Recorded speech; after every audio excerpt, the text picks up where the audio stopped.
आदाब, इस्तकबाल है। आप देख रहे हैं प्राइम डिबेट। मैं हूं आपके साथ अबू हुरैरा। राहुल गांधी कांग्रेस पार्टी के सदर के ओहदे से मुस्ताफी हो गए हैं। इस्तीफे का लेटर आम करते हुए राहुल गांधी ने आगे की हिकमत अमली भी साफ कर दी है। साथ ही कांग्रेस पार्टी को गांधी खानदान से मुक्त रखने की जानिब कदम भी बढ़ा दिया है। राहुल गांधी ने इस्तीफे के बाद एक लकीर भी खींच दी है कि कांग्रेस पार्टी का नया सदर गांधी परिवार के बाहर का ही होगा। राहुल गांधी ने यह फैसला ऐसे वक्त लिया है जब कांग्रेस अपने सबसे बुरे दौर से गुजर रही है। आम इंतखाबात के बाद पार्टी कशमकश की शिकार है। ऐसे नाजुक सियासी माहौल में राहुल गांधी का पार्टी सदर का ओहदा छोड़ना और नए तजुर्बे करना सवाल खड़े करता है कि गांधी के बगैर क्या होगा कांग्रेस पार्टी का हाल। कांग्रेस की इस हालत का जिम्मेदार आखिर कौन है? और सबसे अहम सवाल यह है कि क्या राहुल गांधी के जाने के बाद कांग्रेस के अच्छे दिन आएंगे? आज प्राइम डिबेट में हम इन्हीं तमाम सवालात को समझने की कोशिश करेंगे, लेकिन सबसे पहले यह रिपोर्ट देखिए। मुल्क की सबसे कदीम और रिवायती पार्टी कांग्रेस अपने सबसे बुरे दौर से गुजर रही है। आम इंतखाबात में करारी शिकस्त के बाद पार्टी कशमकश की शिकार है। राहुल गांधी पार्टी सदारत से मुस्ताफी हो गए हैं। इस्तीफे का लेटर आम करते हुए राहुल गांधी ने आगे की हिकमत अमली भी साफ कर दी है। साथ ही कांग्रेस पार्टी को गांधी खानदान से मुक्त रखने की जानिब कदम भी बढ़ा दिया है। राहुल ने कहा है कि वो अब पार्टी के सदर नहीं है, लिहाजा कांग्रेस को देर किए बिना अपना नया सदर मुंतखब कर लेना चाहिए। वाज़ेह है कि राहुल गांधी ने आम इंतखाबात में कांग्रेस की शिकस्त की जिम्मेदारी कबूल करते हुए 25 जून को ही कांग्रेस वर्किंग कमेटी के इजलास में अपने ओहदे से इस्तीफा देने की पेशकश की थी, लेकिन वर्किंग कमेटी ने एक आवाज में इसे नामंजूर कर दिया था। इसके बाद से पार्टी के तकरीबन 150 ओहदेदारान ने इनके सदर बरकरार रहने की हिमायत में इस्तीफा दे दिया था। ओहदे से मुस्ताफी होने के बाद राहुल गांधी ने लेटर को आम करते हुए आगे की हिकमत अमली जाहिर की है। उन्होंने खत में लिखा है कि कांग्रेस पार्टी की खिदमत करना मेरे लिए एजाज की बात है। मुझे जो प्यार और इज्जत मिली है उसके लिए मैं अपनी पार्टी और अपने मुल्क का कर्जदार हूँ। कांग्रेस सदर के नाते 2019 के इंतखाबात में शिकस्त की जिम्मेदारी मेरी है। पार्टी की तरक्की और मुस्तकबिल के लिए जवाबदेही बहुत अहम है और यही सबब है कि मैंने सदर के ओहदे से इस्तीफा दे दिया है। पार्टी को दोबारा मजबूत करने के लिए सख्त फैसले लेने होंगे और कई लोगों को 2019 की नाकामी के लिए जवाबदेह होना होगा। इस नाकामी के लिए सिर्फ दूसरों को जिम्मेदार ठहराना और बतौर सदर अपनी जिम्मेदारी कबूल न करना मुनासिब नहीं होगा। मेरे कई साथियों ने मुझसे गुजारिश की कि मैं पार्टी के आइंदा सदर का नाम तय कर दूं। हालांकि पार्टी के लिए नया सदर होना बहुत अहम है, लेकिन मेरे जरिए इसका इंतखाब होना बिल्कुल दुरुस्त नहीं होगा। उन्होंने मजीद लिखा कि मुझे उम्मीद है कि जो भी पार्टी का सदर बनेगा वो हिम्मत, मोहब्बत और मजबूती के साथ पार्टी की क़यादत करेगा। मेरी लड़ाई कभी भी एक आम सियासी इक़्तिदार हासिल करने की नहीं रही। मुझे बीजेपी से कोई नफरत या गुस्सा नहीं है, लेकिन हिंदुस्तान को लेकर उनके नजरिए का मैं सख्त मुखालिफ हूँ। मेरी मुखालिफत इसलिए है क्योंकि हिंदुस्तान के तई उनका नजरिया और मेरे नजरिए में जमीन आसमान का फर्क है। ये कोई नई लड़ाई नहीं है, बल्कि हजारों साल से हमारी जमीन पर लड़ी जा रही है। इन्हें इसमें ना इत्तेफाकी और फर्क नजर आता है, मुझे बराबरी नजर आती है। जहां इन्हें नफरत नजर आती है, मुझे मोहब्बत दिखाई देती है। इन्हें जिससे खौफ लगता है मैं उसे गले लगा लेता हूं। राहुल ने इस्तीफे के बाद एक लकीर भी खींच दी है कि कांग्रेस पार्टी का नया सदर गांधी परिवार के बाहर का ही होगा। राहुल गांधी ने यह फैसला ऐसे वक्त लिया है जब कांग्रेस अपने सबसे बुरे दौर से गुजर रही है। आम इंतखाबात के बाद पार्टी कशमकश की शिकार है। ऐसे नाजुक सियासी माहौल में राहुल गांधी का पार्टी सदारत का ओहदा छोड़ना और नए तजुर्बे करना सवाल खड़े करता है कि गांधी के बगैर क्या होगा कांग्रेस पार्टी का हाल। कांग्रेस की इस हालत के जिम्मेदार कौन है? और सबसे अहम सवाल ये कि राहुल गांधी के जाने के बाद कांग्रेस के क्या अच्छे दिन आएंगे? Bureau report, news 18 Urdu.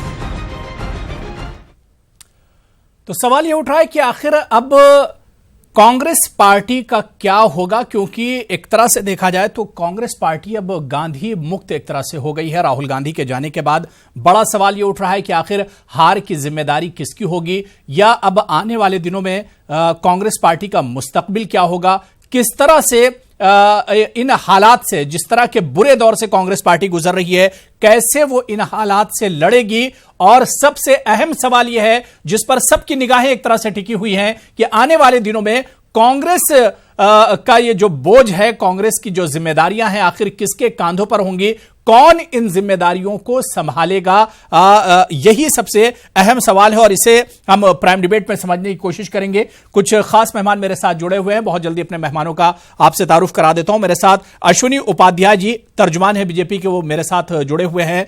Doctor Nadeem Ahmad साहब, पॉलिटिकल एनालिस्ट हैं, वो भी मेरे साथ जुड़े हुए हैं। राकेश कपूर साहब, सीनियर सहाफी हैं, जर्नलिस्ट हैं, वो भी मेरे साथ इस डिबेट में जुड़े हुए हैं। सलमान निजामी साहब, लीडर हैं कांग्रेस के, वो भी मेरे साथ जुड़े हुए हैं। और अश्विनी कुमार साहब, सीनियर जर्नलिस्ट हैं, वो भी मेरे साथ इस डिबेट में जुड़े हुए हैं। और खालिद इबादुल्ला साहब, जनरल सेक्रेटरी हैं टीएमसी माइनॉरिटी सेल के, वो भी मेरे साथ इस डिबेट में जुड़ गए हैं। अपने तमाम मेहमानों का बहुत इस्तकबाल और वेलकम करता हूं। मैं सबसे पहले राकेश कपूर जी, आपसे ही मैं शुरुआत करना चाहूंगा कि जिस तरह से आम इंतखाबात में कांग्रेस की शिकस्त हुई, उसके बाद राहुल गांधी का जो ये कदम है, इस्तीफा देना और अपनी जिम्मेदारियों से एक तरह से अलग हो जाना, राकेश कपूर जी, इसे मजबूरी कहा जाए या वक्त की मसलहत समझा जाए जो कदम राहुल गांधी ने उठाया है? देखिए अब्बू साहब, बड़ी साफ बात है कि जिस तरीके से इलेक्शन में 2019 के लोकसभा इलेक्शन में कांग्रेस को शिकस्त मिली जी, वो उम्मीद से परे की चीज थी, जिसे देखते हुए राहुल गांधी ने इस्तीफा दिया। लेकिन इससे यह भी साबित हो गया कि हिंदुस्तान की जमीन पर अब जो नेहरू गांधी परिवार का जो करिश्मा था जी, या जो भी उनकी चाहत थी, वो धीरे धीरे खत्म हो रही है। और उसकी वजह यह है कि आज का हिंदुस्तान जो जिसमें 65% जो है वो यंग लोग हैं, यंग वोटर्स हैं, तो उनके सामने नेहरू इंदिरा परिवार की जो विरासत है, जो कांग्रेस की जो बुनावट इंदिरा जी के टाइम से शुरू हुई और वही अभी तक चली आ रही है। पंडित नेहरू की कांग्रेस ऐसी नहीं थी, माफ कीजिए।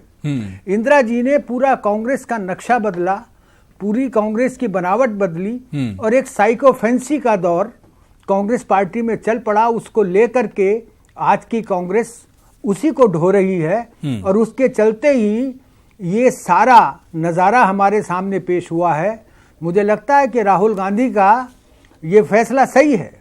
उन्होंने ये जान लिया है कि जमीन पर अब वो फसल नहीं उगाई जा सकती जो नेहरू गांधी परिवार का जय जयकार करते हुए आप लोगों को उन मुद्दों पर नहीं ला सकते जहां पर आप लाना चाहते हैं। राहुल गांधी क्या लेकर के चले थे? मेरी उनका जो उन्होंने जो लेटर लिखा है उसमें कोई ऐसी कोई खराब बात नहीं है मेरी राय में, लेकिन एक बात है, वो बहुत साफ बात है कि जो नैरेटिव राहुल गांधी देना चाहते थे, जो कांग्रेस का नैरेटिव है बेसिकली, क्या वो बाज़ाब्ता तौर पर इन चुनावों में रहा? आप तो जनसंघ या बीजेपी के पिछलग्गू बन गए। बिल्कुल जो आपका पूरा इलेक्शन का जो भी नैरेटिव रहा वो आप पिछलग्गू बन गए और बीजेपी को आप नेशनलिज्म, राष्ट्रवाद पर आप उसको जो है करारा जवाब नहीं दे सके। आप में क्या घबराहट थी? कौन सी कसमसाहट थी? क्या आप में हिचक थी जो आप बीजेपी को इस फ्रंट पर हेड ऑन नहीं ले सके? नो डाउट राहुल गांधी ने पूरे 5 साल बीजेपी सरकार को, खासतौर से प्राइम मिनिस्टर नरेंद्र मोदी को हेड ऑन लिया, लेकिन उन्होंने जो नैरेटिव पेश किया वो लोगों के गले नहीं उतरा, माफ कीजिएगा। इस वजह से हिंदुस्तान की जनता ने जो अपना फैसला दिया है उसे कबूल करना चाहिए, उसे सिर माथे पर लगा करके वो गए हैं। ये अच्छी बात है, कांग्रेस के लिए एक नया रास्ता खुलेगा। पार्टी परिवार नहीं हो सकती है, पार्टी परिवार नहीं हो सकती है। बिल्कुल। मैं आपको एक आपको बताता हूं एग्जाम्पल। 1962 में चीन से हारने के बाद कांग्रेस की हालत जो है वो बहुत सारे सूबों में गड़बड़ हो गई थी। बहुत नेता जो हैं वो करप्शन के घेरे में फंस रहे थे, तो पंडित नेहरू ने एक ऐसी तरकीब निकाली, एक ऐसी तजवीज निकाली कि उन्होंने जो जमीन का सबसे बड़ा नेता था उठा हुआ, जो सबसे गरीबी मुफलिसी में पढ़ा लिखा था, जवान हुआ था, एक कपड़े की दुकान पर नौकरी करते हुए तमिलनाडु का मुख्यमंत्री बना था, उसका नाम कामराज था। वो कामराज को उठा करके लाए और कहा कि इस कांग्रेस को संभालिए आप, और वो खुद जो है बरतरफ हो गए पूरे कांग्रेस ऑर्गेनाइजेशन से। कामराज ने आकर के कामराज प्लान बनाया और कांग्रेस को रीऑर्गेनाइज किया। अब कांग्रेस ऐसी स्थिति में आ गई है, हालांकि हालात दूसरे हैं, हालांकि अब वो सिचुएशन नहीं है कि कांग्रेस पावर में है, कांग्रेस अपोजिशन में है, लेकिन अपोजिशन में रहते हुए कांग्रेस पार्टी का ये बदहाल होना, ये बदतरी बताती है कि कांग्रेस की लीडरशिप में कहीं कोई गड़बड़ी है। They can't he could not put the narrative properly in proper perspective। बिल्कुल सलमान निजामी साहब, क्या वाकई में जो बात राकेश कपूर साहब कह रहे हैं उसमें दो तीन चीजें हैं कि भाई कांग्रेस लीडरशिप में कहीं ना कहीं कमी थी, या जिस तरह से आम चुनाव में देखा गया कि बिल्कुल बीजेपी के पीछे आप पड़ जाते हैं, जो आपका नैरेटिव है उसे आप देखिए, या तो एक तरफ हार्ड हिंदुत्व की बात हो रही थी और राहुल गांधी कहीं ना कहीं सॉफ्ट हिंदुत्व के पीछे पड़ गए, और ये तमाम चीजें नुकसानदेह साबित हुई कांग्रेस के लिए और राहुल गांधी के लिए भी। देखिए, नैरेटिव इसमें हमारे एक मित्र कह रहे थे, नैरेटिव तो साफ है। वहां एक टेरर एक्यूज को आप पार्लियामेंट में भेज रहे हैं, और आप क्या चाहते थे कि यहां से भी कोई टेरर एक्यूज उसके खिलाफ चुनाव में सामने आए।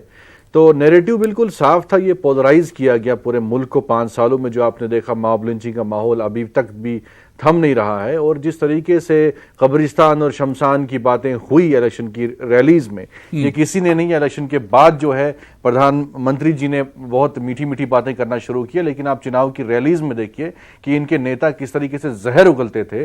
और मुझे लगता है कि एक शरीफ और ऑनेस्ट और एक ईमानदार लीडर जो है राहुल गांधी, मुझे लगता है कि वो इस माहौल में एडजस्ट नहीं हो पाएंगे, क्योंकि ये माहौल जो है ये नफरत का माहौल है। इस देश में इस वक्त जो हालात पिछले 5 साल में बिगड़े हैं। नहीं, राहुल गांधी ने तो आज ही कहा कि उनके ऊपर अटैक हो रहा है, उनके ऊपर आक्रमण हो रहा है, उन्हें बहुत मजा आ रहा है। उन्होंने कहा है कि उनके ऊपर आक्रमण हो रहा है और उन्हें बहुत मजा आ रहा है। आज ही का उनका स्टेटमेंट, हम लड़ेंगे, वो तो अभी भी बिल्कुल डंके की चोट पे मजबूती के साथ लड़ेंगे। इन ताकतों को सामना तो करना ही है, क्योंकि देश को इन ताकतों से छुटकारा मिलना चाहिए, क्योंकि कांग्रेस ही वो पार्टी है जिसने इस देश को आजाद किया। वहां तो ना आरएसएस थी ना बीजेपी उस वक्त थी, और बीजेपी का मकसद ही 5 साल में यह रहा किस तरीके से नफरत का माहौल पैदा किया जाए, चाहे एक कम्युनिटी को किस तरीके से दबाया जाए। और बीजेपी तो कह रही कि राहुल गांधी जिम्मेदारियों से भाग रहे हैं। सलमान निजामी साहब, बीजेपी कह रही कि जिस तरह से उन्होंने प्रेसिडेंट का ओहदा छोड़ दिया, अपनी जिम्मेदारियों से भाग रहे हैं राहुल गांधी। उन्होंने डिफीट को एक्सेप्ट किया, ये तो उनका बड़ापन है। अमित शाह ने डिफीट को एक्सेप्ट नहीं किया था जब वो राजस्थान और छत्तीसगढ़ और आपका मध्य प्रदेश हारे। ये तो बड़ापन है लीडरशिप तो यही है। ये तो लीडरशिप यही है कि अगर एक व्यक्ति जो पार्टी का सदर है वो रिस्पॉन्सिबिलिटी ले रहा है डिफीट की, उसको मालूम है कि डिफीट का कारण क्या है, पोलराइजेशन है, हिंदू मुस्लिम के प्रति नफरत फैलाई जा रही है, डेवलपमेंट कहीं नहीं था। 5 सालों में विकास क्या हुआ मुझे बताइए। यूएन की रिपोर्ट पढ़िए, उस रिपोर्ट में पढ़िए, आज भी यूएन ने जो है यूनाइटेड नेशंस का जो ऑर्गेनाइजेशन है उन्होंने रिपोर्ट दी है कि कितने मॉब लिंचिंग के तो सलमान निजामी साहब तो राहुल गांधी इसी में तो नाकाम हुए। राहुल गांधी इसी में तो फेल हुए कि सरकार की नाकामियों को सामने नहीं ला पाए। यह भी तो राहुल गांधी की नाकामी, अपोजिशन की नाकामी है। राकेश कपूर जी, आप कुछ रिएक्शन देना चाह रहे हैं? मैं अश्विनी जी आ रहा हूं। राकेश कपूर जी, मैं निजामी जी की बात से एक लिमिट तक इत्तेफाक रखता हूं, लेकिन उसके बाद आधी बात से इनके इत्तेफाक रखता हूं। राहुल गांधी शरीफ आदमी है, नो डाउट। राहुल गांधी सीधा साधा आदमी है, नो डाउट। सियासत उनकी जगह है क्या, उन्हें ये खुद सोचना चाहिए।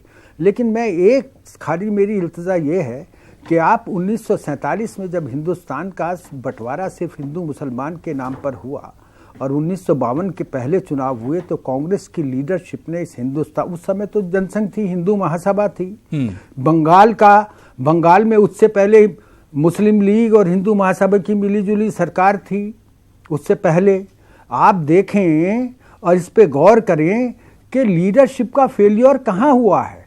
अगर 5 साल के अंदर बीजेपी ने, आप जब कह रहे हैं पोलराइजेशन किया, तो उसका जवाब आपने क्या दिया? आप भी तो उसी तरफ चले गए।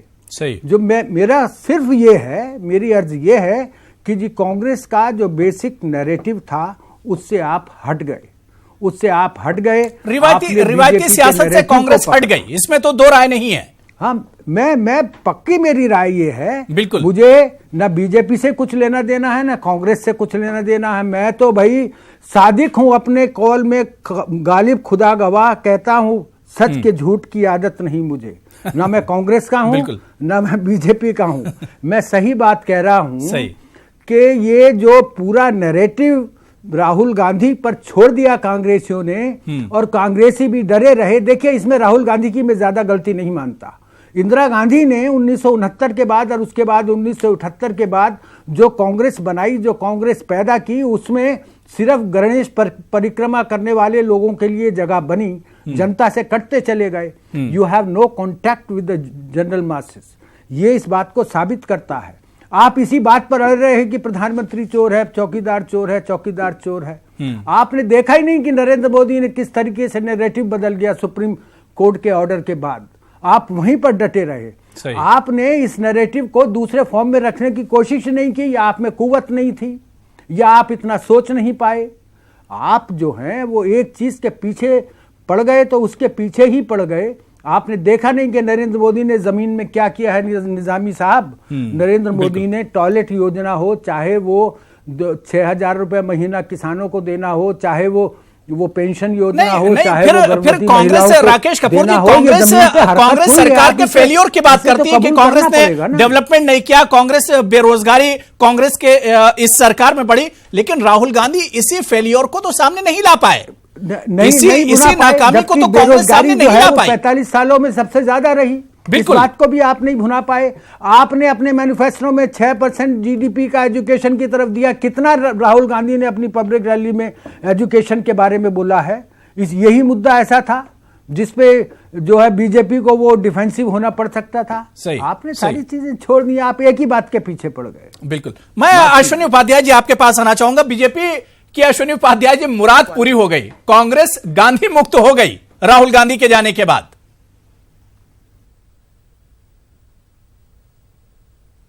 देखिए, पहली बात तो भारतीय जनता पार्टी, हमारा व्यक्तिगत ये मानना है, पार्टी का ये मानना है कि राहुल जी ये पार्टी अध्यक्ष रहें या न रहें, ये कांग्रेस का अंदरूनी मामला है। इस पे हमें कुछ कहना भी नहीं चाहिए।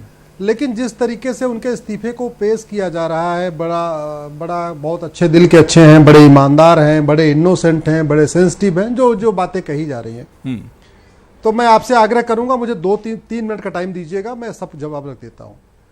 राहुल जी इतने ईमानदार हैं कि दादरी में जब अखलाक मारा गया 70 किलोमीटर चले गए, लेकिन उनके घर के बगल में डॉक्टर नारंग मारे गए पीट पीट के, अंकित सक्सेना मारा गया पीट पीट के, ध्रुव त्यागी मारे गए पीट पीट के, तब उनको याद नहीं आई उनके घर से मात्र 10 किलोमीटर के दूर पे। राहुल गांधी जेएनयू चले गए, जहां टुकड़े टुकड़े भारत तेरी टुकड़े होंगे इंशाअल्लाह इंशाअल्लाह, लेकिन वहां से 15 किलोमीटर दूर द्वारका में जहां इंस्पेक्टर मोहन चरण शर्मा रहते हैं, उनके घर से मात्र 15 किलोमीटर के दूर है। कभी उनके परिवार से नहीं मिले कि हां आपके पति बटला हाउस में मारे गए थे। उन्हीं का नेता खुलेआम कहता है बटला हाउस इनकाउंटर फेक है, कोर्ट के ऑर्डर के बावजूद। कोर्ट कहती है बटला हाउस इनकाउंटर बिल्कुल सही था, फिर भी दिग्विजय सिंह कहते हैं फेक है। उसके बाद भी कांग्रेस उनका प्रमोशन करके राहुल गांधी उनको अश्विनी जी तो मगरबी बंगाल में बीजेपीओ के साथ कुछ हो, वहां बीजेपी वर्करों के साथ कुछ हो, बीजेपी का डेलीगेशन पहुंच जाता है वेस्ट बंगाल, झारखंड तबरेज अंसारी के घर क्या बीजेपी का डेलीगेशन पहुंचा? ये नाकामी मत गिनाइए राहुल गांधी की। राहुल गांधी चुनाव हारे, राहुल गांधी के नेतृत्व में कांग्रेस चुनाव हारा, ये नाकामी तो साफ है। नहीं, आप नाइंसाफी कर रहे हैं, आप नाइंसाफी कर रहे हैं। इसके पहले दोनों पैनलिस्ट कम से कम 4-4 मिनट बोले, लेकिन आप डिबेट को जिस तरफ ले जा रहे हैं उस पर मुझे बोलना पड़ा। अश्विनी जी डिबेट को आप डिबेट पर ही रखिए ना। नहीं, तो आप चाहते हैं कि मैं, भाई साहब, मैं डिबेट पे रख रहा हूं, मैं राहुल गांधी पे रख रहा हूं, मैं उसी पे रख रहा हूं, कहीं बाहर नहीं रख रहा ठीक है, हूं। और ठीक आपने है। जो सवाल किया तबरेज अंसारी, वहां के पुलिस रिकॉर्ड में तबरेज अंसारी का बाप भी चोर था, उसका बाप भी गुंडा था और वो भी महाचोर था, ये उसका रिकॉर्ड में है। और जिन्होंने खुलेआम कानून अपने हाथ में लिया उनके साथ कुछ नहीं होगा। जिन्होंने खुलेआम कानून अपने हाथ में लिया, सरकार उनके खिलाफ कुछ नहीं करेगी। अश्विनी जी, डिबेट से बाहर मत जाइए, डिबेट से बाहर मत जाइए, आगे जाएंगे तो बात फिर बहुत बढ़ेगी। आपको डिबेट करने के लायक नहीं है। डिबेट साहब, मैं अश्विनी जी कह रहा हूं कि राहुल गांधी डिबेट से बाहर ले जा रहे हैं, आप डिबेट रखना नहीं चाहते। अश्विनी उपाध्याय जी, अश्विनी मैं उपाध्याय जी, मैं राहुल गांधी के बारे में कि राहुल गांधी, क्योंकि आप चुनाव में देख लीजिए अश्विनी उपाध्याय जी, लोकसभा चुनाव में चाहे नरेंद्र मोदी जी हो, अमित शाह जी हो, सिर्फ हमेशा इसी पर अटैक करते थे कि कांग्रेस पार्टी गांधी परिवार की ही एक पूरी पार्टी है। अब राहुल गांधी जब अलग हो गए हैं, उन्होंने अपना पद छोड़ दिया है, गांधी मुक्त हो गई कांग्रेस पार्टी, तो इस पर मैं आपका रिएक्शन जानना चाह रहा था। अब आपने शुरुआत पहलू खान और इसके अलावा दादरी से की, मेरे ख्याल से इससे इसका कोई लेना देना नहीं है। देखिए, पहली बात तो मैं आपसे इसलिए आग्रह किया था कि आप मुझे, हमारा आग्रह है कि नहीं, मैं आप मुझे बताएंगे मुझे क्या बोलना है, मैं टाइम दे रहा हूं अश्विनी जी, मैं टाइम दे रहा हूं। अब मुझे क्या बोलना है ये भी आप मुझे डिक्टेट करेंगे। देखिए, मैं आपको क्या कह रहा हूं, भारत के लोकतंत्र में सत्ता के साथ एक मजबूत विपक्ष का होना बहुत जरूरी है, लेकिन वो विपक्ष की भूमिका तो निभाए। अरे आप जमाखोरों पे सवाल खड़ा करो ना। अगर हमारे सरकार में कोई जमाखोरी हुई है, आप उस सवाल को ले आओ। हमारे सरकार में कोई मिलावटखोरी पकड़ी गई हो, वो सवाल आप ले आओ। हमारे सरकार में कोई 2G घोटाला, कोयला घोटाला हुआ, इस तरीके की बात करो, समझ में आता है। आप केवल और कुछ नहीं, चौकीदार चोर है, चौकीदार चोर है, चौकीदार चोर है, और सुप्रीम कोर्ट ने कह दिया, सुप्रीम कोर्ट ऊपर कंटेम्प्ट आपके ऊपर और कर दिया। मैं इसके पहले जो हमारे वरिष्ठ पत्रकार कह रहे थे, मेरा अपना यह मानना है, भारतीय जनता पार्टी का मानना है, एक कंस्ट्रक्टिव विपक्ष होना बहुत जरूरी है। और विपक्ष ऐसा जो जिम्मेदार हो, बहुत मजबूती के साथ, बहुत ही समझ के साथ मुद्दों को उठाए, वो मुद्दे जनता के बीच में ले जाए। अब जनता आपको नकार क्यों रही है, ये कांग्रेस को समझना पड़ेगा। कांग्रेस के मित्र कह रहे हैं पोलराइज कर रहे थे, ये कर रहे थे, इसका मतलब भारत में जितने इतने वोट पड़े, आप तो उनका इंसल्ट कर रहे हैं। और आप अगर इसी तरीके से बात करते रहेंगे, पोलराइज कर लिया, जीत गए, पोलराइज कर लिया, आप लोगों की नजरों में और गुस्सा पैदा कर रहे हैं, आप लोगों की नजरों में और उनके प्रति नफरत पैदा कर रहे हैं कांग्रेस के प्रति। जब इस तरीके से आप इंसल्ट करते हैं, जब आप केवल ईवीएम का बहाना बनाते हैं, तो आप जिन लोगों ने वोट दिया है भारतीय जनता पार्टी, उनके खिलाफ, उनके मन में और घृणा आप पैदा कर देते हैं। इसलिए मेरा आग्रह है, कांग्रेस मजबूत हो, एक अच्छे विपक्ष की भूमिका निभाए। राहुल जी रहे, मनमोहन जी रहे, शिंदे साहब रहे या दिग्विजय जी रहे, जो भी अध्यक्ष बने, ये उनका अंदरूनी मामला है, लेकिन हम यही चाहते हैं आप लोकतंत्र में एक अच्छे विपक्ष की भूमिका निभाएं, केवल एलिगेशन, एजिटेशन, प्रोपोगंडा न करें। इस तरीके से आप और नीचे जाएंगे। बिल्कुल। खालिद इबादुल्ला साहब, क्या वाकई में जो बात राकेश कपूर जी ने कही और जो बात अभी अश्विनी उपाध्याय जी कह रहे थे कि एक अच्छे अपोजिशन का किरदार कांग्रेस नहीं निभा पाई पिछले 5 साल में, क्या अब लगता है कि राहुल गांधी ने जो कदम मसलिहतन उठाया हो या मजबूरी में उठाया हो, क्या अब वाकई में कांग्रेस की तरफ से ये उम्मीद की जाए कि कांग्रेस एक अच्छे अपोजिशन का किरदार अदा करेगी? देखिए, इससे पहले मैं थोड़ी सी ये बता दूं कि आर्थिक देश के बारे में बता रहे थे बीजेपी के प्रवक्ता। मैं उनको बता दूं कि प्रधानमंत्री जी ने कहा कि मैं 2024 तक 5 ट्रिलियन डॉलर का इन्वेस्टमेंट यहां करूंगा। और 5 ट्रिलियन डॉलर मतलब बहुत बड़ा अमाउंट होता है। इस देश को मैं समझता हूं 2024 में अगर इसकी जीडीपी को कैलकुलेशन करा जाए तो 21% होता है। और जो मैं ये कहना चाह रहा हूं उनको, बीजेपी कहां जीडीपी में कहां चले गए खालिद इबादुल्ला साहब? खालिद इबादुल्ला राहुल गांधी से जुड़ा हुआ डिबेट है ना। मैं आ रहा हूं, मैं उसी पे आ रहा हूं। इनको मैं इसलिए आर्थिक उन्होंने बहुत बड़ा गिनाने लगे थे, इसलिए मैं बता दूं कि वो जीडीपी 2024 में 21 जीडीपी आप वेस्ट बंगाल में नहीं गिना पाए। 18 सीटें आपके हाथ से निकल गई डिबेट में बैठकर। आप अभी इनका इनका कहना है कि आपने तबरेज के फादर को, तबरेज को खुद चोर कहा, गुंडा कहा। मैं तो कहना चाहूंगा चाहे गुंडा भी हो, चाहे जितना बड़ा आतंकवाद भी हो। देखिए राहुल गांधी पर बात कीजिए, राहुल गांधी पर बात कीजिए, तबरेज पे बहुत बात हो गई है, जीडीपी पर बात हो गई, कल बजट आएगा, जीडीपी पर हम बात कर लेंगे, जीडीपी पर हम बात कर लेंगे।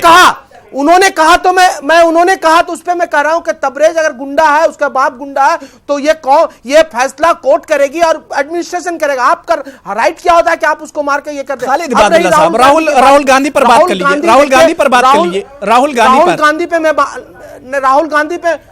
गांधी पे मैं आ रहा हूं। राहुल गांधी, कांग्रेस का यह अंदरूनी मामला है, वो किसको सभापति बनाएंगे, अध्यक्ष वो छोड़ेंगे या रहेंगे, वो उनका मामला है। लेकिन मैं ये कहना चाहता हूं कि 2000 जब छत्तीसगढ़ और राजस्थान और मध्य प्रदेश और उड़ीसा और भी एक स्टेट में, जब 5 स्टेट में इलेक्शन हुआ था, तो 3 राज्यों में कांग्रेस जीती थी और 2 राज्यों में बीजेपी की वहां भी हार हुई थी। तब उस समय कहां गए थे ये लोग? क्या ये लोग को जब भारत की जनता की मैंडेट पे इन लोगों का यकीन नहीं होता, इसलिए उस टाइम मैं समझता हूं कि इनका आज ये कहना हो रहा है कि ये हार गए तो रिजाइन दे, अच्छी बात है। मैं समझता हूं इन्होंने मैंडेट का एहतराम किया और वो उस समय नीतीश हमारे भारतीय जनता पार्टी के जो अध्यक्ष है, 5 स्टेट में हारे थे। क्या वजह था कि वो उनको गद्दी और सीट पकड़ के रहने की जरूरत है? और इस पार्लियामेंट में भी 2 स्टेट हारा है, लेकिन आपने यहां पे प्राइम मिनिस्टर और लोकसभा की सीट को जीतकर ये ना समझे कि आप पब्लिक वोट मैंडेट पब्लिक आपको दिया है। मैं मानता हूं थोड़ी देर के लिए, लेकिन यहां पे जो ईवीएम का करामात है, मैं फिर कह रहा हूं कि ईवीएम का करामात से ये लोग जीते नहीं, क्योंकि राजस्थान में वोट हुआ, आप देखें कि 90% कांग्रेस ने उस लोकल सिविक पोल में जीती है। कर्नाटक में अश्विनी कुमार जी, तो आप इसको बताइए, मैं आपके पास आना चाहूंगा, बहुत देर से वेट कर रहा हूं, नदीम जी मैं आपके पास भी आ रहा हूं। कम से कम ये कुमार जी, क्या ये मुनासिब था जिस वक्त राहुल गांधी ने ये अहम कदम उठाया, क्या ये वक्त मुनासिब था राहुल गांधी के लिए कि वो पार्टी को के ओहदे से बरतरफ होते, पार्टी का ओहदा छोड़ते? क्या मुनासिब वक्त था ये?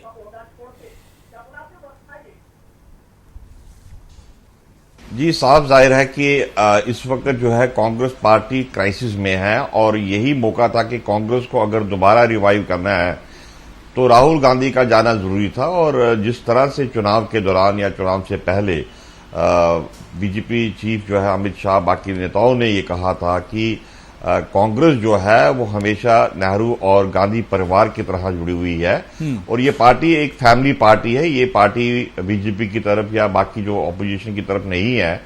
तो इसलिए जिस तरह से अभी 3 स्टेट में, कुछ महीने पहले 3 स्टेट में कांग्रेस ने जीत की और यही सब लोगों ने कहा कि राहुल गांधी की वजह से ही हुआ है। साफ जाहिर है कि कांग्रेस की जो है एक स्ट्रेटजी इस वक्त चेंज होनी है और राहुल गांधी जो हमें जो जिस तरह से लग रहा है कि राहुल गांधी पार्टी के अध्यक्ष नहीं रहेंगे, मगर उनका जो गांधी और नेहरू परिवार का इन्फ्लुएंस वैसा ही बना रहेगा कि जब मनमोहन सिंह प्राइम मिनिस्टर थे और सोनिया गांधी जी वहां पर पार्टी प्रेसिडेंट की तरफ से सरकार को चलाती, इसी तरह वो भी चाहते हैं कि कांग्रेस में जिस तरह से नया दौर, नया रिवाइव किया जाए। जैसे अभी बात हो रही थी, कपूर साहब बोल रहे थे कि एक कामराज प्लान बना था, इसी तरह का एक प्लान इनका दिमाग में है कि पूरे ऑर्गेनाइजेशन को रिवाइव किया जाए और नए लोगों को लाया जाए और जो पुराने लोग हैं उनको नाराज ना किया जाए, क्योंकि उनकी नाराजगी पुराने जितने भी लीडर हैं उनको भी साथ रख के एक पार्टी को रिवाइव किया जाए। और जिस तरह से यूथ है, अराउंड 65% यूथ देश के हैं, वो लोग आज नेहरू और इंदिरा गांधी को नहीं मानते हैं। उनका नजरिया, नेक्स्ट जनरेशन का नजरिया कुछ और ही है। वो लोग आज मोबाइल पर पूरी दुनिया देखते हैं, वो टीवी नहीं देखते हैं और उनको आज इंफॉर्मेशन, आप झूठ नहीं बोल सकते हैं, उनको बेवकूफ नहीं बनाया जा सकता। आज का जितना भी यूथ है उसको देखते हुए कांग्रेस जो अभी मोतीलाल वोरा जी का चल रहा है कि इंटरिम प्रेसिडेंट रहेंगे, बट कांग्रेस को एक युवा नेता चाहिए जो कि नया नेता होगा बहुत कांग्रेस को मेहनत करने की जरूरत है। मैं डॉक्टर नदीम अहमद साहब, क्या वाकई में कांग्रेस को नजर और नजरिया दोनों पर बहुत ज्यादा काम करने की जरूरत है? जो कदम राहुल गांधी ने उठाया, क्या वाकई में सही टाइम पर यह कदम उठाया गया? 3 रियासतों में राहुल गांधी के ही नेतृत्व में एक तरह से जीतकर कांग्रेस आती है और उसके बाद जब लोकसभा में हारते हैं तो राहुल गांधी एक कदम उठाते हैं। क्या वाकई में नजर और नजरिया दोनों पर काम करने की जरूरत है कांग्रेस को? जी हाँ, नज़र और नज़रिए दोनों पर ही काम करने की ज़रूरत है और ये वक्त की बहुत अहम ज़रूरत थी और अखलाकी जिम्मेदारी को कबूल करते हुए राहुल गांधी ने ये फैसला लिया है। मैं इसकी सताइश करूंगा और जहाँ तक मैं समझ रहा हूँ कि ये जो 25 जून को ही ये इस्तीफा उन्होंने दिया था तो तभी उसे मंजूर कर लेना चाहिए था। देखिए सर, ये ग्लोबलाइजेशन का दौर है और इसमें बहुत ज़्यादा तजुर्बात, नित नई चीज़ों को लाया जा रहा है और उसी से फैज़ भी उठाया जा रहा है। अभी हमने पिछले 2-2.5 साल पहले एक चीज़ देखी थी कि बीजेपी ने छोटे इलेक्शन में यानी एमसीडी वाले इलेक्शन में अपने तमाम तर कैंडिडेट्स को बदल दिया था और पुराने किसी भी आदमी को टिकट नहीं दिया था और उसका नतीजा ये रहा कि बिल्कुल नए नए लोग जो थे वो जीते और बहुत अच्छे तरीके से उन्होंने हाउस में अपनी मेजोरिटी को कायम किया एमसीडी में दिल्ली की। तो सर ये एक अच्छा कदम है और ये रिवाइव कर रहे हैं और यहाँ पर मुझे ऐसा लगता है कि 65% यूथ को जहन में रखते हुए ये एक स्ट्रेटजी कांग्रेस बना रही है और वो ये मान चुकी है कि जो पुराना रिवायती तरीका रहा है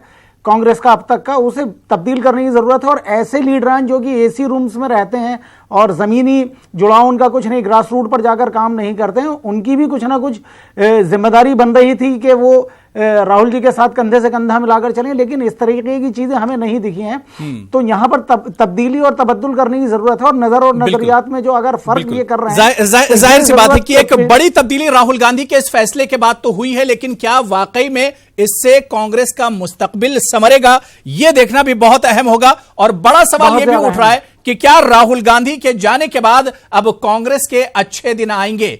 तो आज प्राइम डिबेट में हम इसी इश्यू पर बात कर रहे हैं कि राहुल गांधी के जाने के बाद, राहुल गांधी के इस्तीफे के बाद आखिर कांग्रेस पार्टी का क्या कुछ होगा, कांग्रेस पार्टी का मुस्तकबिल क्या होगा। जो बड़ी हार हुई है आम इंतखाबात में, उसका असल जिम्मेदार आखिर कौन है? और बड़ा सवाल यह भी उठ रहा है जो ब्रेक पर जाने से पहले मैंने पूछा था कि आखिर राहुल गांधी के जाने के बाद क्या कांग्रेस के अब अच्छे दिन आएंगे? ये भी हम प्राइम डिबेट में समझने की कोशिश करेंगे। कुछ खास मेहमान मेरे साथ जुड़े हुए हैं। राकेश कपूर जी, मैं ब्रेक के बाद आपके पास ही आना चाहूंगा कि सवाल ये उठ रहा है कि ठीक है, राहुल गांधी ने इस्तीफा दे दिया, अपनी जिम्मेदारी समझी, मुस्ताफी हो गए, उन्होंने अपना ओहदा छोड़ दिया, लेकिन अब कांग्रेस का मुस्तकबिल आप क्या देखते हैं राकेश कपूर जी? और हमने ये भी देखा है कि जब जब कांग्रेस की बागडोर किसी गैर गांधी के पास रही है तो पार्टी की जो नैया है वो डामाडोल रही है। राकेश कपूर जी, देखिए अबू भाई, आप बिल्कुल सही बात कर रहे हैं कि जब भी, लेकिन कांग्रेस का पहला डिवीजन कब हुआ? 1969 में। उस समय क्या था, इंदिरा जी प्राइम मिनिस्टर थी, उनके साथ पार्टी चली गई। मोस्टली जो ज़्यादातर सूबे थे उन सब में कांग्रेस की सरकार थी। उनमें से उस समय के जो महारथी गिने जाते थे, मैं आपको याद दिलाऊं महारथी कौन कौन थे, चाहे वो राजस्थान के मोहनलाल सुखाड़िया हो, महाराष्ट्र के वीपी नायक हों, हिमाचल के यशवंतराव परमार हों, जो भी सीबी गुप्ता हों, जो अतुल्य घोष हों, जो भी थे, वो सब संगठन कांग्रेस के खेमे में चले। लेकिन इंदिरा गांधी ने बहुत बड़ा रिस्क लिया था। She has proven herself the daughter of Pandit Nehru, इसलिए इंदिरा गांधी का रुतबा बढ़ा। इसलिए इंदिरा गांधी ने जनता के बीच में जो प्रीपर्स एवोल्यूशन और बैंक नेशनलाइजेशन की जो स्कीम फेंकी, वो ही काम किया जो आज ये अपने जो प्राइम मिनिस्टर हैं आज के दौर के नरेंद्र मोदी, इनके द्वारा फेंकी गई, इन्होंने जो फेंकी है स्कीम या जो भी नैरेटिव पैदा किया वो किया। इंदिरा गांधी ने गरीबी हटाओ का नैरेटिव पैदा कर दिया, वो एक किस्सा हुआ। उसके बाद 1978 हुआ। लेकिन सियासत वो कौन करता है? जिसे खुद पे एतमाद हो, चाहे वो पार्टी हो या आदमी हो या शख्स हो बजाते खुद, वही जो है वही उसी का मुस्तकबिल मजबूत होगा जिसे खुद पे एतमाद हो। वो गालिब का शेर है ना, बाचीज़ इत्फाल है दुनिया मेरे आगे, बाचीज़ इत्फाल है दुनिया मेरे आगे, और होता है शबो रोज तमाशा मेरे आगे, और एक खेल है औरंगे सुलेमा मेरे नजदीक, और एक बात है एजाज मसीहा मेरे आगे। ये है सियासत का गुण जिसे हिंदी में कहते हैं। अगर राहुल गांधी में ये गुण नहीं है, वो इस शिकस्त से घबरा गए हैं, वो समझते हैं कि मैं सियासत में रहने के लायक नहीं हूं, अब मुझे इस्तीफा दे देना चाहिए, खुदा हाफिज।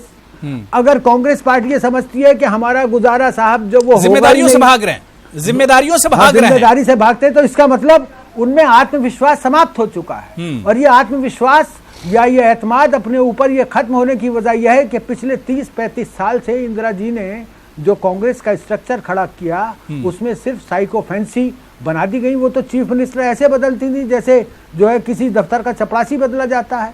वो तो पीसीसी प्रेसिडेंट ऐसे बना देती थी, वो एडॉक बेसिस पे चला उनके। लेकिन इंदिरा गांधी और राहुल गांधी में बहुत फर्क है। राहुल गांधी दौर नहीं है। राहुल गांधी को तो डिसीजन लेने में आप देख लिए कि राजस्थान और मध्य प्रदेश में तो पसीने आ गए। देखिए अबू भाई, वो मध्य प्रदेश राजस्थान में पसीने आए हों, लेकिन उन्होंने जो भी फैसला किया वो एक पुरजमीन रखने वाले जो है वो सियासतदान का फैसला था। ये मेरा मानना है, हो सकता है मैं गलत हूं, लेकिन वो मैच्योरिटी आ रही थी उनमें धीरे धीरे। लेकिन इन जो लोकसभा के इलेक्शन है उससे पहले ही जो है उन्होंने अपना सारे तीर गलत चल दिए। सबसे पहले आपने तेलुगु देशम की पार्टी के नेता चंद्रबाबू नायडू से हाथ मिला लिया। वो तो अपना सारा ठीकरा जो है वो फोड़ना चाहते थे कहीं और, जैसे आपने यूपी में किया था 2017 में, वो आपने 2019 में लोकसभा इलेक्शन में कर लिया 2019 से पहले। तो ये सारी बातें जो हैं, अब सवाल ये है कि ये कांग्रेस को अपने ऊपर एतमाद रखना पड़ेगा। और ऐसा क्या है आप मुझे बताइए, एक बात का मुझे जवाब दीजिए।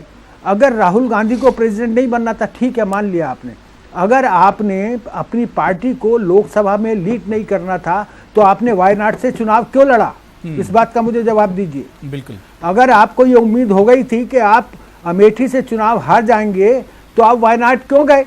अब वायनाड आप गए, आप जीत करके आए, तो why are you not leading your party in the Lok Sabha? आप पार्लियामेंट में भी अपनी पार्टी को लीड नहीं करेंगे। बिल्कुल। इसका मतलब क्या है? मैं कुछ बोलना नहीं चाहता हूं, लेकिन इसका मतलब सीधा निकलता है कि एतमाद खत्म हो चुका है, अपने ऊपर से यकीन खत्म हो रहा है। कांग्रेस पार्टी का यकीन खत्म हो रहा है। कांग्रेस पार्टी का यकीन यूं खत्म हो रहा है कि कांग्रेस पार्टी को 35 साल से आदत लगी हुई है कि जाओ सोनिया गांधी और राहुल गांधी और प्रियंका गांधी इनका गुणगान करते रहो, आपकी नैया पार हो जाएगी। वो जमाना गया हुजूर, माफ कीजिए। अब ये नया दौर है, नई पॉलिटिक्स है, नई सियासत है। इस सियासत में आपको एक तरफ नरेंद्र मोदी, अमित शाह और पूरी बीजेपी, आरएसएस, उनका मुकाबला करना है। बिल्कुल। तो ये अगर आप गुणगान सही सलमान निजामी साहब, क्या वाकई में बहुत बातें राकेश कपूर जी ने बिल्कुल जो सच्चाई है, जो हकीकत वो एक तरह सामने रख दी। क्या वाकई में राहुल गांधी कहीं ना कहीं घबराहट के शिकार थे जो उन्होंने ये कदम उठाया? और वाकई में अगर वायनाड से आप जीत कर आए हैं, आप हाउस में मौजूद रहेंगे, ऐवान में रहेंगे, और वहां पर आपको पार्टी को लीड करना चाहिए था? देखिए, मुझे लगता है कि गांधी परिवार पे जो उंगली उठाई जा रही है, मुझे तो बहुत दुख की बात यह है कि गांधी परिवार हिंदुस्तान में एक वाहिद परिवार है जिसने इस देश के लिए कुर्बानियां दी। बीजेपी और कांग्रेस को कंपेयर करें, राहुल गांधी की आप पर्सनल लाइफ देखिए कि उसने अपनी दादी खोई और उसने अपने वालिद को खोया एक छोटी सी उम्र से, और किस तरीके से वो अपने आप को उन्होंने वो एक अपना एक क्लास मेंटेन रखा। उन्होंने कहीं पब्लिक रैली में रोया नहीं, मगरमच्छ के आंसू नहीं बनाए जो मोदी जी बहाते हैं, लेकिन उन्होंने अपना एक क्लास मेंटेन रखा, उन्होंने डिसेंसी को मेंटेन रखा। और अभी भी आप देखिए गांधी परिवार का, चाहे राजीव गांधी हो चाहे इंदिरा गांधी हो, उन्होंने तो देश के लिए कुर्बानी दी। भाजपा का कोई व्यक्ति नहीं जिसने देश के लिए कुर्बानी दी। दुख तो होता है कि जब कांग्रेस के लीडरों ने कुर्बानी दी, लेकिन इस खुशफहमी में कब तक मुब्तला रहेंगे सलमान निजामी साहब? राहुल गांधी ने तो इस देश को संभाला, इस देश को संभालने में उन सोनिया गांधी का रोल है। इस देश को चलाने में उनका एक विडो लेडी जो है, जिनका शोहर जो है हाल ही में मारा गया, और लेकिन फिर भी उन्होंने कांग्रेस पार्टी को थामा। आप उस कंट्रीब्यूशन को नहीं भूलें कि यूपीए 1 रही, यूपीए 2 रही, किसने चलाया? सोनिया गांधी ने चलाया। ठीक है। और राहुल गांधी किसका बेटा है? सोनिया गांधी का बेटा है और इंदिरा गांधी का पोता है। ये बात एक नैरेटिव जो देश में बना है नफरत का, कहीं ना कहीं राहुल गांधी उससे हर्ट है कि जो सेंटीमेंट बना है राहुल गांधी। ठीक है, मैं अश्विनी उपाध्याय जी से इसका जवाब ले लेता हूँ। अश्विनी उपाध्याय, नैरेटिव क्या खड़ा किया? ये सवाल तो ये है ना, आतंकवादी वहां से खड़ा हो गया, यहाँ से राहुल गांधी सलमान निजामी साहब सुन लीजिए, मैं इसका जवाब ले लेता हूं। इसका जवाब ठाकुर के खिलाफ किसी आतंकवादी को खड़ा करती है। सलमान निजामी साहब बात हो गई। सलमान साहब आप सलमान हरा नहीं निजामी, पाए, आप भी साधु narrative संतों तो को यही लेकर है ना के कि वहां पे नगाड़ा आतंकवादी बजाने के को- सलमान निजामी साहब, राकेश आप कपूर जी, मुझे इसका जवाब, मैं इसका जवाब ले लेता हूं। अश्विनी जी जवाब दे रहे हैं। अश्विनी जी, अश्विनी जी, देखिए, एक तो पहली बात तो बड़ी बात की जाती, बड़ी कुर्बानी दिया, बहुत कुर्बानी दिया। मैं आपको दो उदाहरण देता हूं। जब अंग्रेजों के खिलाफ आंदोलन चल रहा था तो नेचुरल सी बात है, अंग्रेज गोली चलाते थे, दौड़ा दौड़ा के मारते थे, पीटते थे, और कितने लोगों को मार दिया। लाल बाल पाल को तड़पा तड़पा के मारा। सावरकर जी को काली कोठरी में रखा, चैन से जकड़ के रखा, बकायदा कोल्हू से चलवाते थे। और नेहरू जी को बकायदा कूलर दिया। प्लीज सुनिए, और कूलर दिया हुआ था। नेहरू जी को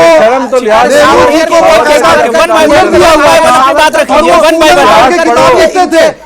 इतने बड़े बेशर्म है कांग्रेस के लोग, इतने बड़े बेशर्म है कांग्रेस के लोग। मुझे एक एग्जाम्पल बताइए, सावरकर के बारे में बता रहे हैं, इसमें अंग्रेजों ने लाठियों से नहीं मारा, लाल बाल पाल को बार बार तोड़ दिया। और नेहरू ऑफिस में था, वो बैठ के किताब लिखते थे। सलमान निजामी, और मैं दूसरा एग्जाम्पल देता हूँ, इनको मिर्ची लग गई, इनको मिर्ची लग गई है। हाँ, मिर्ची तो इनको लगेगी। मिर्ची लग गई है, सच सुनना आप नहीं चाहते, अंग्रेजों के देश को दलाल जानना रहे नहीं हो। चाहते। अब मैं दूसरी सच्चाई बताता हूँ, हमने तो कुर्बानियां दी दूसरी हैं। सच्चाई बताता हूँ। जब 1947 में पूरे देश में 15 कमेटियां थी कांग्रेस की, पूरे देश में कांग्रेस की 15 आप कहां थे? कमेटियां थी। भारतीय जनता पार्टी उनसे और पूछा गया संघ प्रधानमंत्री परिवार कौन कहां बनना था? चाहिए, 12 लोगों ने कहा कि सरदार पटेल को बनना चाहिए। 12 लोगों ने कहा सरदार पटेल को बनना चाहिए, और 3 लोगों ने किसी के बारे में नहीं कहा। इसके बावजूद नेहरू बन गए पीएम, इसके बावजूद नेहरू पीएम बन गए। इतिहास इनको पता नहीं है, ये कौन आदमी है जो बीच में डिस्टर्ब कर रहा है। इतिहास आपको बात पता सुनना नहीं नहीं है चाहता भाई। ये। सावरकर को 15 आप कमेटियों में से 12 कमेटियों ने कहा सरदार पटेल बने, 3 कमेटियों ने कुछ नहीं कहा। उसके बाद नेहरू ने गांधी की चमचागिरी करके सत्ता हथिया लिया।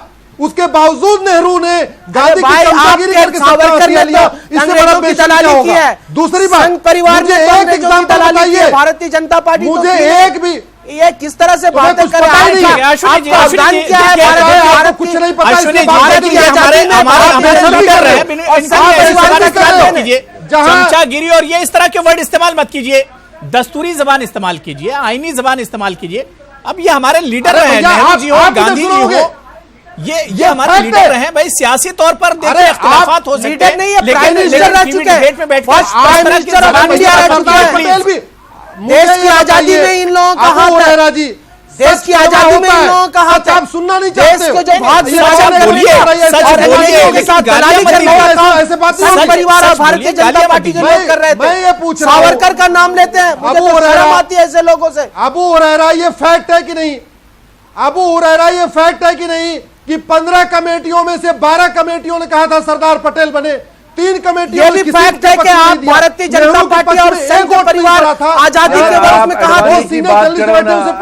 क्या हुआ? नेहरू के क्या पक्ष में एक भी वोट पड़ा था क्या? इसके बावजूद नेहरू ने सत्ता हथिया लिया। तो ये कौन सा नेहरू ने त्याग किया? कौन सा त्याग किया, यही मैं पूछ रहा हूँ। भारतीय जनता पार्टी उन लोगों के साथ क्या बर्ताव हो रहा है आप देख रहे हैं।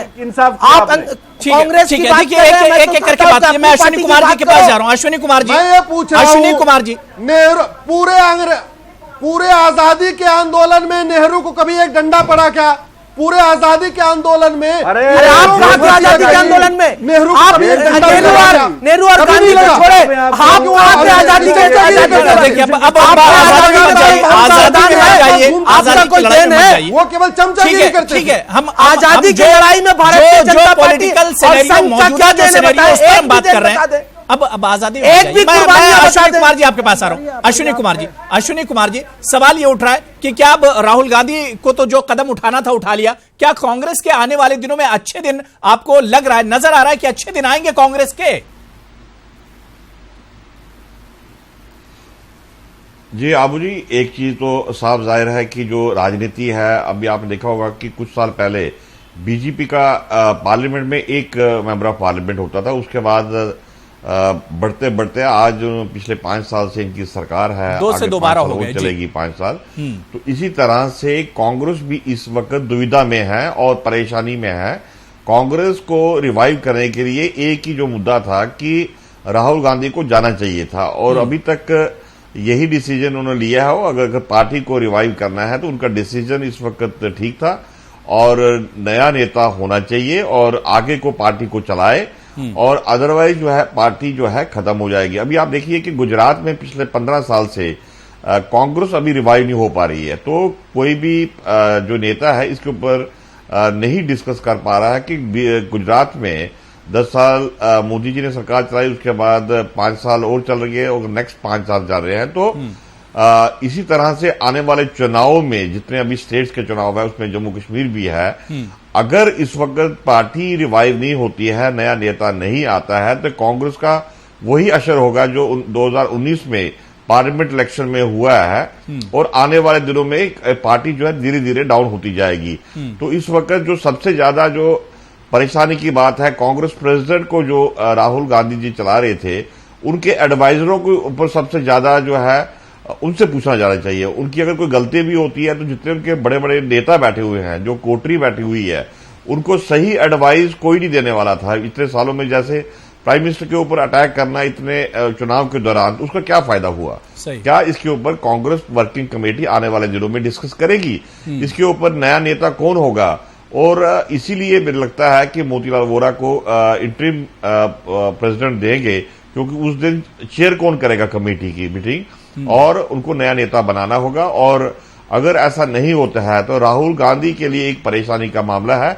इस तरह का जो डिसीजन है कांग्रेस प्रेसिडेंट ने जो लिया है, पार्टी को रिवाइव करेंगे, वो चाहते हैं कि वो साइड पर काम करें, क्योंकि जिस चुनाव में 2019 के चुनाव में पार्लियामेंट इलेक्शन में पूरी पार्टी जो है उनके साथ नहीं थी, खाली वो दोनों भाई और बहन लगे हुए थे। उन्होंने कई दफा बोला कि मैं पार्टी के नेताओं से नाराज हूं। क्या वाकई में जिस तरह से हमने चुनाव में देखा, और जो बात अश्विनी कुमार जी कह रहे हैं कि राहुल गांधी, प्रियंका गांधी, यही 2-3 चेहरे नजर आ रहे थे। अब राहुल गांधी ये महसूस कर रहे थे कि वाकई में इतनी बड़ी हार के बाद अब चाल, चरित्र और चेहरा सब कुछ बदलने की जरूरत है पार्टी में। जी हाँ, चाल, चरित्र और चेहरा तीनों ही बदलने की जरूरत थी सर। और जहां तक मैं समझ रहा हूं कि नीति और नेतृत्व में राहुल जी उस तरह से खरे नहीं उतर पाए, लेकिन नीयत उनकी साफ है, और उसका प्रमाण यही है कि उन्होंने इस्तीफा दे दिया। सर वो खुद ये चाहते हैं कि पार्टी जो है वो रिवाइव करे, आगे बढ़े, और आइंदा उस तरीके का नुकसान ना हो जिस तरीके का अभी देखने को मिला है। सर मुझे ऐसा लगता है कि आगे बढ़ने के लिए 2 कदम पीछे हटाने वाली जो एक बात होती है, ये वही है, और ये कामयाबी को हासिल करने के सिलसिले में एक कड़ी है कि उन्होंने अपने आप ही अपनी मर्जी से इस्तीफा दे दिया। और वो खुद ये चाहते हैं कि यूथ को ध्यान में रखते हुए और मजदूरों, किसानों वगैरह को और समाज को आगे अपने साथ शामिल करने के लिए क्या क्या किस तरीके से स्ट्रेटजी बनाई जाए। और मुझे ऐसा लगता है कि वो बरतरफ होकर सदर के ओहदे से शायद दूसरी तरह का प्लान उनके जहन के अंदर हो, और वो किसी दूसरे आदमी को आगे करने के बाद पीछे से वो सब काम बासानी कर सकें या खुलकर कर सकें जो उनके जहन के अंदर है। और मुझे ऐसा लगता है कि उनकी जो साइकी है उसमें कहीं ना कहीं ये थोड़ा सा जो डर था या एक घबराहट थी, उससे अलग सर वो ये चाहते थे कि कुछ बेहतर हो सके पार्टी के लिए, और पार्टी के हित को ध्यान में रखते हुए मुझे लगता है कि उन्होंने ये इस्तीफा दिया है। राकेश कपूर जी, क्या अब लग रहा है कि अब राहुल गांधी एक तरह से आजाद हो गए? आज तो एक खबर ये भी आई थी कि किसी दिल्ली के किसी मल्टीप्लेक्स में राहुल गांधी कोई फिल्म भी देखने गए। सवाल ये उठा है राकेश कपूर जी कि क्या राहुल गांधी अब जिम्मेदारियों की बेड़ियां जिस तरह से एक तरह से उन्होंने तोड़ दी है, बाहर बिल्कुल निकल गए, क्या लगता है कि बीजेपी के नैरेटिव को क्या तोड़ पाएंगे राहुल गांधी? नहीं, देखिए यही बात है। देखिए अगर आप गौर से देखें तो इन लोकसभा चुनावों में बीजेपी को मिला है 37% वोट और कांग्रेस को मिला है 24% के आसपास वोट। 61 करोड़ कुछ मतदाताओं में से 12 करोड़ कुछ मतदाता कांग्रेस पार्टी को वोट दिया है और 37% लोगों ने बीजेपी को वोट दिया। इसका मतलब यह हुआ कि हर 4 वोटर में से तकरीबन 1 वोटर आज भी कांग्रेस का है। तो इसका मतलब जो कांग्रेस की जो विचारधारा है, जिसका जो है राहुल गांधी बहुत शोर मचाते थे, बार बार कहते थे, उससे हटने के बावजूद मैं यहाँ पे ये तनकीद करूंगा, उससे हटने के बावजूद अगर कांग्रेस की जो पुरानी साख है उसके बूते पर कांग्रेस को 4 में से 1 वोटर मत देता है, वोट डालता है, तो जाहिर है कांग्रेस पार्टी की रिवाइव होने की उम्मीद है। शर्त यह है कि कांग्रेस पार्टी वो गणेश परिक्रमा करना बंद कर दे। कांग्रेसियों के अंदर खुद अपने ऊपर एतमाद पैदा हो, आत्मविश्वास पैदा हो, पार्टी को ये आगे लेकर के चलें। ये छोड़ दें, इस ख्वाब में रहना छोड़ दें कि अगर इस परिवार का साथ नहीं होगा तो हमारी पार्टी जिंदा ही नहीं रहेगी, हमारी पार्टी इकट्ठा ही नहीं रहेगी, टूट जाएगी। रिवायती सियासत पर कांग्रेस को लौटना होगा। बिल्कुल। अश्विनी उपाध्याय बिल्कुल बाकायदा जी, अश्विनी उपाध्याय जी, राहुल गांधी ने आज एक बयान दिया। उन्होंने कहा कि अब मैं जितनी ताकत से लड़ रहा था बीजेपी से, आरएसएस या उसकी आइडियोलॉजी से, अब उससे 10 गुना ज्यादा ताकत से लड़ूंगा बीजेपी और उसकी आइडियोलॉजी के साथ। तो देखिए वो 10 गुना ताकत आप मुझसे पूछ रहे हैं? नहीं, मेरा सवाल अश्विनी उपाध्याय जी से था। राहुल जी राहुल जी भारतीय जनता पार्टी से लड़े, भारतीय जनता पार्टी की कमियां बताएं, हम उनका स्वागत करते हैं। दिक्कत ये हो रही है कि राहुल जी भारतीय जनता पार्टी से लड़ते लड़ते वो भारत की जनता से ही लड़ने लग गए। उनको ये समझ में नहीं आ रहा है कि भारतीय जनता पार्टी और भारत की जनता में अंतर है। वो भाजपा से नहीं लड़ रहे, वो भारत की जनता से लड़ रहे। वो संघ से नहीं लड़ते, बस राष्ट्रवाद के खिलाफ चले जाते हैं। वो आरएसएस से लड़ते लड़ते टुकड़े टुकड़े गैंग में शामिल हो जाते हैं। वो आरएसएस से लड़ते लड़ते पत्थरबाजों के साथ खड़े हो जाते हैं। वो आरएसएस से लड़ते लड़के अलगाववादियों के साथ खड़े हो जाते हैं। इसलिए उनका ये हसर हो रहा है। हम तो रिवायती सियासत पर कांग्रेस को लौटना होगा, लेकिन आप हमारी कमियां बताते बताते आप नक्सलियों के साथ, अलगाववादियों के साथ, कट्टरपंथियों के साथ, चरमपंथियों के साथ खड़े हो जाते हैं। सलमान निजामी साहब, जब हम कहते हैं सभी महिलाओं को बराबर अधिकार मिलना चाहिए, कांग्रेस को रिवायती सियासत पर लौटना पड़ेगा, सॉफ्ट हिंदू छोड़ना पड़ेगा। बीजेपी के पीछे जिस तरह से राहुल गांधी पड़ गए थे रफाल को लेकर, चौकीदार चोर है, ये तमाम चीजें छोड़नी होंगी। जिस तरह की सियासत कांग्रेस में होती थी, रिवायती सियासत, उसी पर लौटना होगा कांग्रेस को। जी वाकई जो कमजोरियां रही इलेक्शन स्ट्रेटजी में और कैंपेनिंग में, उस पर वर्कआउट करने की जरूरत है। ऐसे नहीं, मैं ये जो कह रहे हैं कि ये देश की जनता को इन्होंने किया, लेकिन हम उसको वर्डिक्ट को, जो इलेक्शन का वर्डिक्ट आया उसको हमने एक्सेप्ट किया, आपके डिबेट पे भी एक्सेप्ट किया और कांग्रेस पार्टी ने एक्सेप्ट किया, उसको डिफीट को एक्सेप्ट किया, लेकिन उस पर सुधार लाने की जरूरत है। और राहुल गांधी ने किसी भी जिम्मेदारी से जो है पलड़ा नहीं फाड़ा। उन्होंने कहा कि मैं 10 गुना ज्यादा जो है मुकाबला करूंगा और पार्लियामेंट में भी लड़ेंगे और जमीनी सतह पे जो चुन के आए हैं, वो जीत के आए हैं केरला से, उनकी जो वहाँ की लोगों की परेशानियां थी उनको भी सामना करेंगे।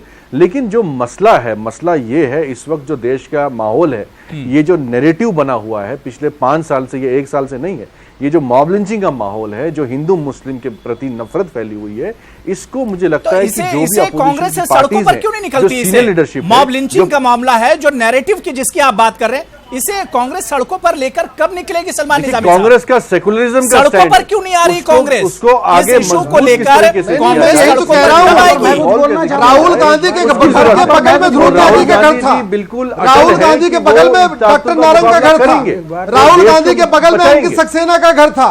यही दिल्ली में राहुल गांधी के घर के आसपास कम से कम 20 मामले चाहे वो अंकित हो चाहे मंदिर उजाड़ दिया गया, चांदनी चौक में मंदिर तोड़ा गया। राहुल गांधी क्यों नहीं जा रहे? फर्क नहीं करना चाहिए, राहुल गांधी क्यों नहीं जा रहे? तो पूछ रहा हूं, कांग्रेस हम तो सबकी निंदा करते हैं, इसके लिए सड़कों पर आना पड़ेगा। बहुत बहुत शुक्रिया, सभी का बहुत बहुत शुक्रिया। मेरे पास टाइम की कमी है। अश्विनी उपाध्याय जी बहुत बहुत शुक्रिया, सलमान निजामी साहब, डॉक्टर नदीम अहमद साहब, खालिद इबादुल्लाह साहब, अश्विनी कुमार जी और राकेश कपूर जी, आपका भी बहुत बहुत शुक्रिया मेरे साथ प्राइम डिबेट में जुड़ने के लिए। आदाब।